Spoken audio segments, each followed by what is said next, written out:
Karl Bainbridge here. Welcome back to INC Live. Now, the dust is still settling on UFC 264. The Conor McGregor memes are still doing the rounds on Twitter, but the UFC have got themselves a contract they need to appease with ESPN, and because of that, we get ourselves another UFC Fight Night. Islam Makhachev took on Moises in a battle of two other lightweight division's rising prospects. With that being said, let's get to the fights. Now, I want to make it clear, I have taken on board some of the criticisms that some people have had in regards to these reaction shows. Some people thought that it was starting to get a bit too scripted, and admittedly, some of those sort of bullet point notes I had on screen were starting to become word for word me reading just off a screen, which nobody wants to see. So, for the purpose of this one, there is nothing on screen in front of me. I've got an idea of things that I'm going to be talking about in my head, but on the whole, this is ad-libbed. With that being said, we will be talking about our main event first. Islam Makhachev beating Moises by a 4th round submission and extending his winning streak in the UFC to 8 fights. Now, I want to make it clear, first and foremost, I have no issue with either fighter competing in this main event. I think that Makhachev is a guy who I've kept an eye on for a very long time. Khabib and Abdul, his father, have been speaking his praises for a long, long time. So I have no issue in regards to him.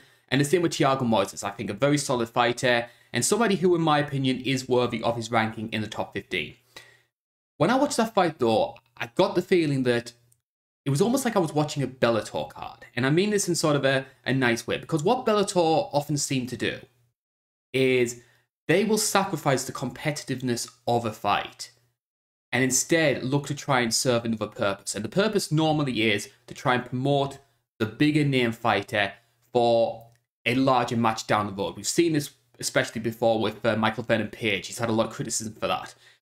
In a lot of ways, I felt that Makhachev versus Moises was very much a sort of MVP fight. The selling point wasn't the competitiveness of the match. A lot of people thought that Makhachev was going to win this one. I think the opinion poll I posted on the main page had something like 12% for Moises to win. So everybody expected Makhachev to make easy work of this. Bookmakers as well. On the whole, I actually felt Moises did fairly okay in the first round. He did quite well trying to avoid some of the takedown attempts that Makhachev was putting on him. He had him pressed up against the fence at times, which I think caught me a little bit by surprise. Once Makhachev got that first takedown, it was one-way traffic. And eventually, the takedown attempts became more frequent.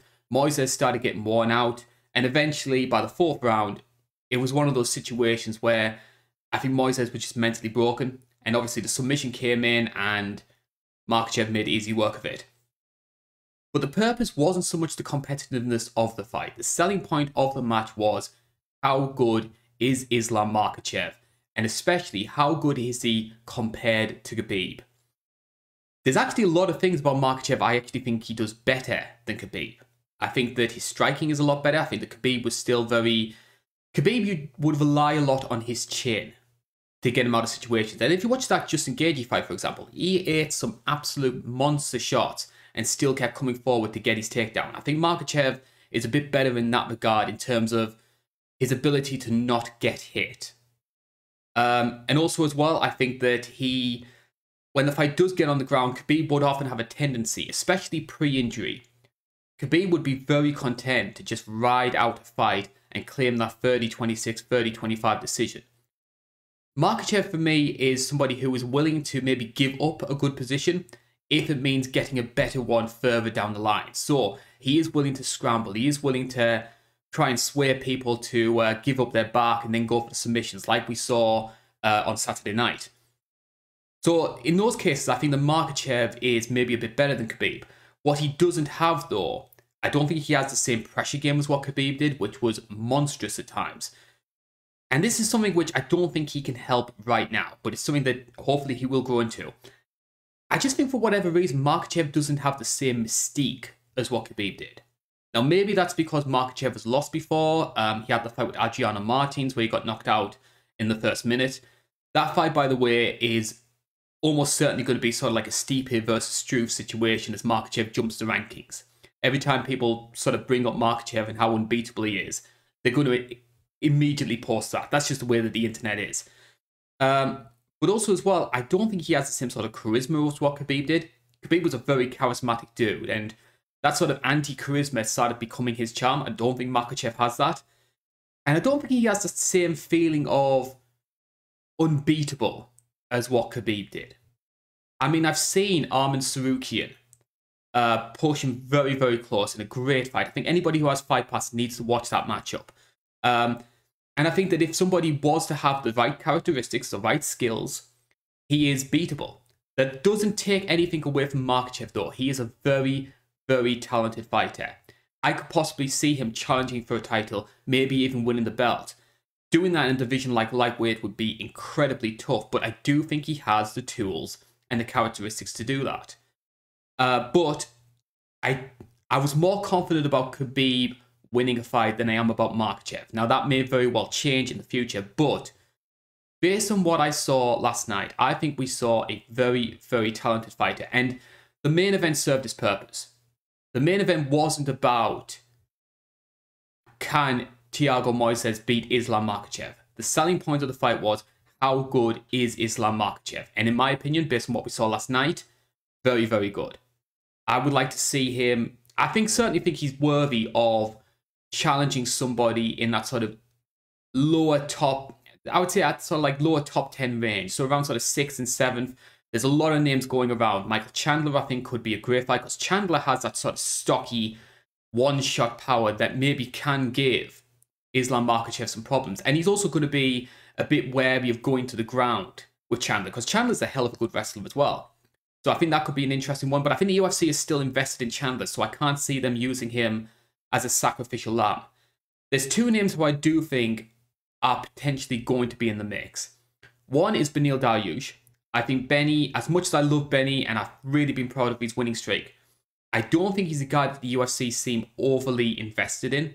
They're not talking about Benny as a potential title challenger, even though he has one of the best winning streaks in the weight class. So I can maybe see him being used as a sacrifice to get Makhachev into the top 5. And the other one is Tony Ferguson. A lot of star power. He's coming off a losing streak. And then you've got the whole stuff with Khabib. So Tony Ferguson never fought Khabib. How will he fare against Khabib's heir to the throne, as it were? That's obviously going to be a good selling point when it comes to the UFC. But those are the two options I think the UFC are going to go for. I think they are invested in Makhachev, obviously giving him what was essentially a showcase fight as the main event on ESPN. I think is a big sign of that. Very good performance. No shame for Thiago Moises' perspective for losing this fight, but better man won by a long, long way. Moving on to the rest of the card now, and no disrespect to Islam Makhachev or Thiago Moises, but for a lot of people, the big selling point of this card came in the core main event. Miesha Tate returning to action for the first time since 2016 and becoming the only person to stop Mario Menor with 3rd round strikes. This was almost very similar to the main event in that the selling point wasn't so much the fight itself. I don't think Miesha Tate versus Mario Menor was going to be a 5-star classic by any means. The big selling point was how good would Miesha Tate look in her first fight for 5 years. And I think on the whole we saw a Miesha Tate which was very similar to the one that left at UFC 205. And I say that in both a good way and a bad way. I want to start off with some of the positives. I think that Miesha seemed very nervous in those early exchanges. You could see there was a little bit of a feeling out process, just sort of trying to find her feet in the octagon again. I think once she got that first takedown, and you saw that big smile on her face, she went back to her corner, she started to build a lot more of that confidence. And we started to see her pushing the pace a lot more, and almost in the same way she did in her first career, just grinding people down with her pressure and eventually leading to the stoppage. Very similar to how she did around sort of 2014, 2015 to beat people like Sarah McMahon, even going as far back as Julie Kedzie, which was just all heart to end up getting that win. But I also say that it's a good thing and a bad thing that we saw the same Miesha we did in 2016, simply because this is a very different era of fighting that we're into. Like, we talked a lot last week about how Conor McGregor has seen the game pass him by, with Dustin Poirier using a lot of the techniques that he's been able to utilize through being so active. I don't think that Miesha is going to have the same problems at the same level as what Conor McGregor did, simply because I don't think women's bantamweight is as good a weight class as what men's lightweight is. That's just inevitable. I did see a comment that Jack Slack made. He posted this before last night, and Jack's always a little bit sort of cynical when it comes to women's MMA, so I sort of understand it. He, to paraphrase, sort of tried to make this point that it would be a damning indication of women's bantamweight if Miesha was able to leave the sport for 5 years, come back and still be competitive. I can sort of see where he's coming from if he was fighting the newer guard. If he was fighting someone like, say, Aspen Ladd, Yana Kunitskaya, Macy Chasson, someone of that sort of ilk, I could see that criticism. But Marion Menor was another sort of those sort of old school women's MMA fighters. She was around the same sort of time that Miesha was. I think she might have been like ranked, I think 9th or 10th when Miesha retired. So I don't see that same sort of criticism having as much value, but it would have as much value if Miesha did fight Yana Kunitskaya, for example, which I think is the fight they are going to make. And if that fight does happen, then the big litmus test of Miesha is going to be examined. Has she managed to learn the skills and the techniques in the same way that the new guard of fighters is going to be able to? I think the UFC are invested in the Miesha comeback. Certainly with the lack of star power that women's bantamweight has. You could even make the argument that they're going to try and fast track her into a title fight just because there's so few contenders. Based on a merits perspective and based on what I saw last night, I don't think Miesha would be very competitive against most people in the top 5. I think she's going to serve that sort of Sarah McMahon position. Somebody just on the outside of the top 5, somebody you have to go through if you want to be taken seriously as a title challenger. She's going to be, I know a lot of people hate the term gatekeeper, but that's the position I see her in. I think it is a great feel-good moment to have Miesha back. I think women's bantamweight especially needs all the help it can get in terms of star power, in terms of fighters that capture the public imagination. I think anybody who watches this channel knows I'm quite a critic of what women's bantamweight's become over the past 5 years. So it's great to have her back. I think, given the level of competition, I think it was a good performance, but I can't say anything more than that. Good performance, but not great. Some of the great performances that were on the card though, Matthias Gamrot making easy work of Jeremy Stephens, which from a personal perspective, I'm a guy who's been a big advocate of Gamrot, even back in KSW. So when he lost that fight to Guram on his debut and everyone was sort of like, really, this is the guy that you've been hyping up all this time? He has bounced back very well with the wins over Holtzman and then again over Jeremy Stephens, who, yes, is well past his best, but still carries a little bit of name value. So that's going to do him the world of good. Amanda Lemos arguably got, in my opinion, one of the most statesman-like performances, making easy work of Montserrat Conejero. I feared this fight could happen because we know that Lemos has a lot of power. Livia Souza found that out for herself. And as we saw from when Montserrat fought Cheyenne Bays, if Montserrat isn't able to get that head and arm scarf hold, she is very, very vulnerable. And unfortunately, that's what happened. Chris Tognoni made a very, very good call to stop the fight when he did. I did see a lot of people criticizing Walid Ismail for his sort of speaking on behalf of Lemos after the fight. I can sort of see some of the criticisms. If Lemos did not give Walid permission to say what he did, I think it would have been a big problem. But I'm somebody who sort of grew up watching boxing, watching pro wrestling, so the whole idea of trying to hype someone up and try and build up a brand and a fighter to try and jump the queue a bit, I don't really have an issue with. And I think for Lemos especially, she's 34 years old. I know that she's quite young in terms of fighter age, but 34 years old, you know that she's maybe hasn't got the time left in the same way some of the other strawweights do. Sort of a big matchup to try and capture public's imagination. You could put her against someone like a Claudia Gadelia or a Michelle Waterson, someone of that sort of ilk, which I think is the level that she's at. I have been very impressed with her performances since she came back to the UFC. Fantastic fight between Quarantillo and Mugli Benitez. A lot of people thought that one could be a belter. It certainly delivered. Great matchup between the two. And I also want to call out to Rodolfo Vieira as well. We saw what happened when he fought Fluffy Hernandez. It was an embarrassing loss for somebody of that high caliber of grappler to get submitted. And the main reason I want to bring this up as well is that I've had my own personal battles with mental health. I know it's a real issue to have to deal with all these sort of demons inside of you. And I think especially when you do that on a competitive field like mixed martial arts, to be so open and say, hey, I've been dealing with this, I've got these problems, like he has done in the build to this fight, I think takes a lot of courage. And you could see at times he was very, very nervous. He was very uncomfortable when he was in that matchup. His jab actually looked very good. That's one thing I will say about his performance, was that I think he made big improvements in his striking, but you could tell he wasn't 100% comfortable being in there.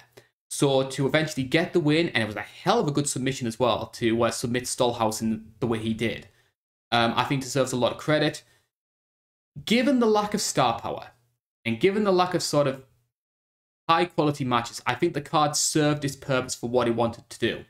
We found Miesha Tate, we found how good Miesha Tate could potentially be. We found how good Islam Makhachev could be.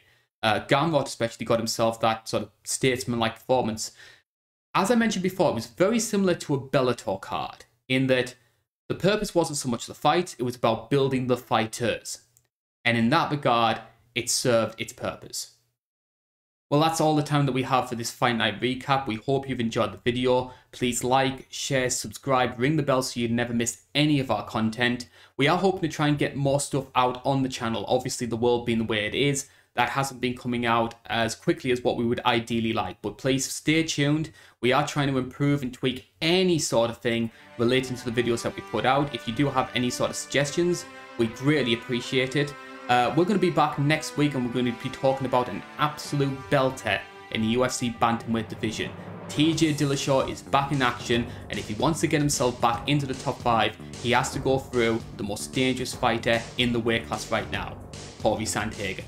This is the INC. Thank you for watching.